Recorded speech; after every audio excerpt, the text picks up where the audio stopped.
नमस्कार, स्वागत आहे माझ्या मिनी ब्लॉगमध्ये. उद्या माझ्या मावशी आणि काकाची ॲनिव्हर्सरी आहे. कुठे जायचं फिरायला असं करता करता आमचं ठरलं कोकणात जायचं. दुसऱ्या दिवशी सकाळी लवकर उठलो, बॅग वगैरे भरली, मस्त आवरलं आणि प्रवासाला निघालो. गाडीत जागा नव्हती तरी बसलो.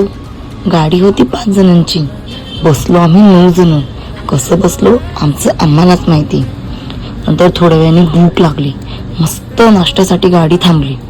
गरम नाश्ता केला व परत गाडीत बसलो. नंतर आम्ही मजा मस्ती धिंगाणा घालत फायनली नागाव बीचला पोहोचलो.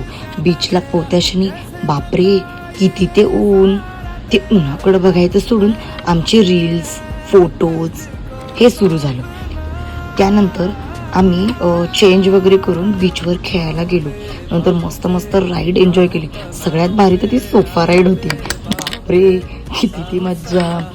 नंतर 6 वाजता पाण्यातून बाहेर आलो, थोडं आवरलं वगैरे तो परत परतीच्या प्रवासाला निघालो. तर भूक लागली म्हणून हॉटेलमध्ये जेवणासाठी थांबलो. तिथे मावशी आणि काकांच्या ॲनिव्हर्सरीचा केक कट करून सेलिब्रेशन करून जेवण केलं. नंतर मस्त सोलकढी पिऊन आम्ही गाडीत बसलो. नंतर मस्त ओल्ड सॉंग्स लावून आमचा प्रवास कधी संपला हे आम्हालाच कळालं नाही. आजचा दिवस खरंच खूप छान गेला. मी व्लॉग आवडला असेल तर चॅनलला लाईक करा, सबस्क्राईब करा अँड शेअर करा. थँक्यू.